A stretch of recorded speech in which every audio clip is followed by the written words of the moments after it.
Hey guys, Chris here, and I'm a Ukrainian Canadian. Today is October 20th, 2024, and let's get to the news and map updates happening in Ukraine and Russia, shall we?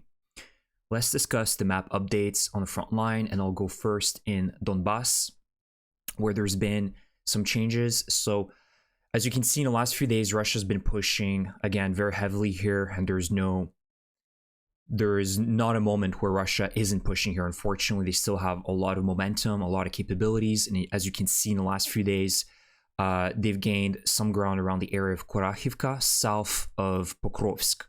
I've talked about this front line multiple times, being Kurakhove and Solidove. So these are the two cities that Russia's trying to take so they can feel more at ease at storming Pokrovsk, right? They need to really secure their flanks before they can go head first into Pokrovsk, which will still be many, many weeks ahead. So this is not going to be a walk in the park for the Russians. Additionally, it kind of indicates the Russian strategy, which has been now more flanking rather than going head first into the cities and villages that they want to take. You can see in Solidove, it's the same situation. Yes, there are a few units storming kind of head first into Solidove, but then they're also trying to go around and flank the Ukrainian positions where they're a little bit less present or not present whatsoever, which is allowing the Russians to then put a lot of pressure in former pocket where Ukraine eventually needs to leave. As we've seen in Vuhledar, same with Avdiivka, Russia also was really putting a lot of pressure on the flanks. So this continues on. As you can see, Ukraine simply doesn't have the resources to be able to mount counterattacks or push off the Russians. Maybe slightly they can plan some operations, but as you can see, this will continue to happen, and Ukraine is just trying to hold on to these cities that they've really been preparing, such as Pokrovsk, Kurakhove, Solidove. But we need to anticipate more losses, territorial losses for the Ukrainians in this sector, unfortunately. And I've mentioned as well that one of the biggest positives is that, of course, we know the winter's coming. There's been a lot of rain recently. The weather has been pretty poor, which is not very conducive for successful operations. And actually, even the last few days, Russian losses have been colossal, way more than the usual. Usually it's around 1,000 losses per day, casualties. Now, in the last few days, it's been over 1,300 casualties for the Russians. So that really indicates how much the Russians are losing due to also, I think, bad weather, right? Open roads that are muddy. They can't use these motorcycles as much as they would like to. And poor weather conditions are really not conducive for offensive operations. So this will certainly help the Ukrainians at holding on at least Pokrovsk and Mirnograd for several more months, because the Russians were pretty much at the end of October, and the Russians are still trying to storm these smaller cities like Solidove, Kurakhivka, Kurakhove, and it's very difficult for them. Toretsk as well, New York, and everybody was anticipating that Chasiv Yar will be lost by the end of the summer, and Chasiv Yar is still holding. Unfortunately, as the Russians are doing small little gains, you can see recently the Russians have taken this road. This was the life road that the Ukrainians were using through Vanivske when we were covering the Bakhmut situation.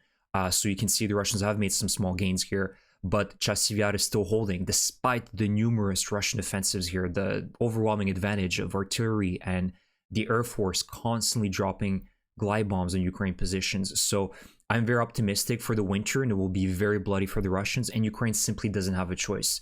Again, the West is not giving Ukraine what Ukraine has been asking for: resources, more weapons, and as we see, it's constantly this game of begging for Ukraine, where they have to constantly beg, only to receive a much smaller amount than they were asking for. So Ukraine just doesn't have the capabilities of doing massive offensives like the Russians can, because the Russians are safely building their weapons, their bombs in Russia, knowing that they're safe from Western weapons hitting them.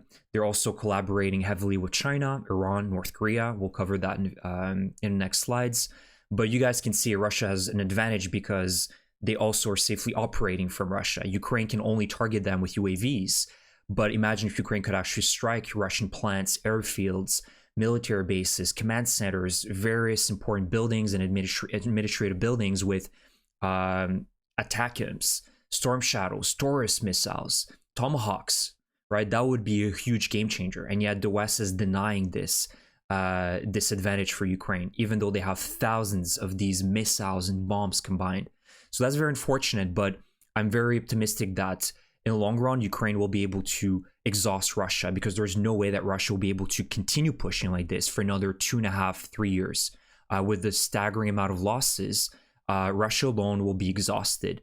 And again, there's a big if. China gets involved directly, North Korea we've seen is getting involved directly, then the scenarios can change for sure. But if Russia continues with this type of support that it's getting, I seriously doubt that they would be able to continue like this for another 2.5, 3 years. So the situation is difficult in Donbass. It's very difficult for the Ukrainians, but they're still holding. And the longer this drags on for, the worse the Russian army will get in terms of its military equipment, weapons, right? It will have to start begging more and more North Korea, Iran, China, and it becomes more of a vassal state and not an equal partner in the eyes of China, especially, which is, it's not at this stage. Russia is inferior to China. It's literally existing because of China. So that's the situation on Donbass. You can see that unfortunately Ukraine is still on the back pedal, but that is mainly due to the fact that they're just not receiving the help that Ukraine really deserves. Another update, so we've talked about, Chasiv Yar, Pokrovsk, Kurakhove. Another update I need to give you guys before I finish this map update is the Kupiansk axis, because this is the other one that's kind of complicated for the Ukrainians, where Russia's still pushing here. And you can see that they've officially reached almost the shores of the Oskil River close to Senkove. So this is kind of the thin strip of territory that Russia's broken through here.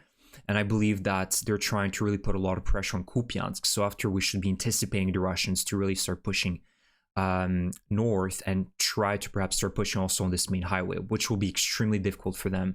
You can see this fighting in the north of Kupiansk around the area of Senkivka has been ongoing for years at this stage. You can see that, yes, Russia has made some gains here, but this is a lot of back and forth. There was a few moments where Ukraine was able to counterattack and they got really close to Liman Pershi, but it's a very heavily forested area, and I'm not anticipating the Russians again here to be doing any breakthroughs anytime soon. But Ukraine again is on the back pedal everywhere around the front line in Ukraine, and same with Kursk as well.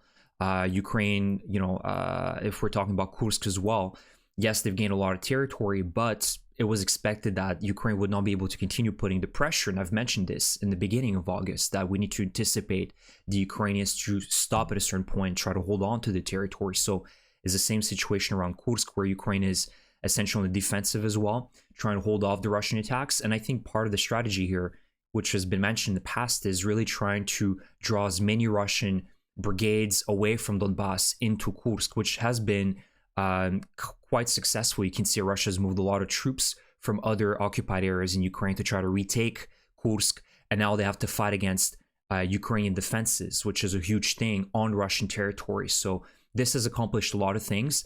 Eventually, we need to also start considering, if Russia is successful in taking more territory, when will Ukraine have to perhaps leave Kursk? That's a very reasonable, I think, question to ask, because we know that the Russians will continue throwing meat, continue throwing men, and at a certain point, Ukraine needs to make that calculation. When is it, is it actually smart to continue holding this territory? So overall, you can see that Ukraine right now is just on the defensive. It's nothing catastrophic, in my opinion. I think this is just, it's been literally ongoing like this for the last almost year and a half, since the summer offensive of 2023. Ukraine has been on the defensive afterwards, because the West is just unwilling to provide Ukraine what it actually needs to be able to not only defend itself, but also start playing offensive operations, which can break through Russian positions and start destabilizing the military. So that's the situation on the map. You guys can let me know in the comment section what you think. And I also wanted to cover a few important events that occurred. So since the West is still unwilling to provide Ukraine the weapons to strike Russian territory, Ukraine has to do it by itself with its own UAVs. And we already know that Ukraine on a weekly basis is pretty much targeting various Russian institutions and bases. And overnight, another great strike by the Ukrainians on one of the largest explosives factory in Russia, which is the Sverdlov plant. in Dzerzhinsk in Nizhny Novgorod. So this is a massive plant, a huge institution in the city of Nizhny Novgorod. And this factory produces explosives, industrial chemicals, detonators, and ammunition. Likely that they were building also or assembling FAB bombs, which Russia's been utilizing in hundreds per month. So this is a huge target for Ukraine. As you can see, it seems like at least one drone was able to strike the plant. There was a picture or a video that was taken of the moment of the explosion in the plant. So it produces, again, aviation artillery shells and aviation bombs and warheads. So likely that they were producing FAB bombs. So this is an extremely important target. It seems like Ukraine, at least partially, was successful striking a part of the plant. And last time Ukraine tried to target it was back in March of 2024 because it's very far away. I think this plant is about, it says 900 kilometers deep into Russia. So it's not an easy target, especially with Russia putting a lot more air defense systems to try to, defend from these UAV attacks. So hopefully we're going to get some good satellite imagery confirming at least successful impact on the plant. And it's all about weakening Russia's war capabilities. If Ukraine was able to obliterate this entire plant, the optimistic side of me hopes that this will happen one day. Russia will no longer be able to produce FAB bombs, and it will no longer be able to produce most of the ammunition that it's using. Imagine what kind of impact it would have on the front line. This is what Ukraine needs to be doing more of, and it can only be successful if the West provides that support for Ukraine as well. Another excellent strike by Ukraine was in Lipetsk. So this one is closer to the front line, about 400 kilometers away. This is not the first time that Ukraine targeted this military airfield close to Lipetsk. It's been confirmed by the Ukrainian command that they successfully struck the airfield. It's unknown exactly what was destroyed, but they said that there was ammunition depots there, storage facilities, fuel, and of course jet fighters, the Su-34 bombers, Su-35s, MiG-31s, and Russia's been very smart in trying to now spread them apart, have a certain schedule where they're moving these jet fighters around. So it's become more harder for Ukraine to really have hit the jackpot by, with a few drones destroying the entire fleet of jet fighters on the tarmac. It's no longer possible because unfortunately the West has given that time for Russia to adapt, unfortunately. But it seems like Ukraine also struck successfully this airfield, which is always it's always good news because it's further deteriorating Russia's air force. And last but not least, let's talk about North Korea. They officially joined the war. I've shared with you guys a video a few days ago showcasing North Korean troops being equipped in Russian military barracks. There was a video that was shared with North Koreans training in the far east of Russia as well. So it's pretty much confirmed that North Korea has officially joined the war effort. And you can see that the US intelligence chairman is urging the United States and the Biden administration to do something about it.